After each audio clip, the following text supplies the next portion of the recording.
Pangalawa na lang ang Golden State Warriors sa Western Conference sa likod lamang ng OKC Thunder.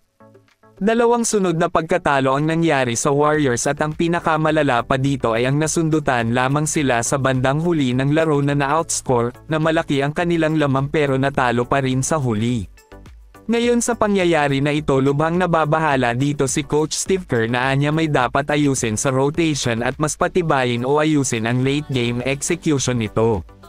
Una natalo ang Warriors sa San Antonio Spurs na pinamumunuan ng batang big man na si Victor Wembanyama. Ang pagkatalo sa Spurs ay naulit naman sa Brooklyn Nets na tila parehas lang sa pangyayari sa pagkatalo sa Spurs na nasundutan sa bandang huli ng laro.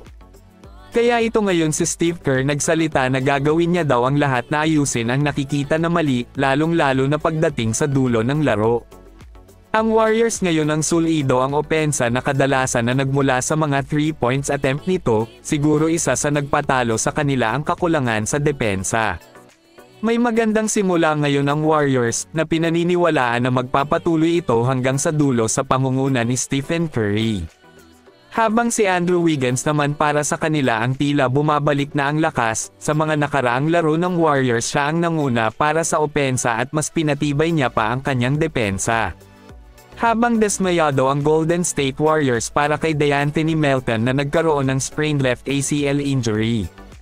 Malala na injury na naging dahilan upang mawala siya sa buong season na hindi na makalaro sa Warriors. Tinamaan siya ng injury noong November 12 na nagharap ang Warriors laban sa Dallas Mavericks at iyon din ang araw na muling bumalik si Klay Thompson sa Warriors bilang kalaban at hindi nakakampi.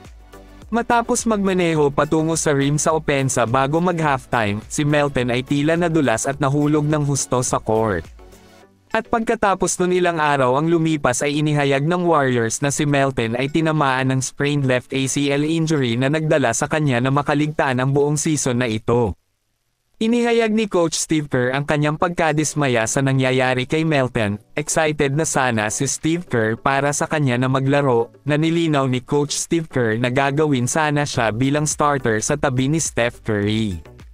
Malaking kawalan si DeAnthony Melton para sa Warriors na malaki sana ang maitulong niya. Kinuha nga si Melton dahil sa kanyang mga two-way na kakayahan na maaaring magbigay ng tulong bilang isang starter o ika-6 na tao. May kakayahan din siya sa 3-point shooting threat at magbubukas ng mas maraming espasyo sa court para kay Stephen Curry. Sa pagkawala ni Melton sa laro ay pansamantala na pinalitan ni Lindy Waters ang kanyang tungkulin bilang panimulang linya. Ngunit ang mas nakakaintriga dito sa Warriors ay maganda ang kanilang simula at isa dito sa mga rason ang mga batang manlalaro na sina Jonathan Kuminga, Brandon Podziemski at Moses Moody na tila pinupunan ang kakulangan. Ang Golden State Warriors ay mayroon pa ring lalim na magagamit, at ito nga ang mga batang core na handang makipaglaban para sa panalo.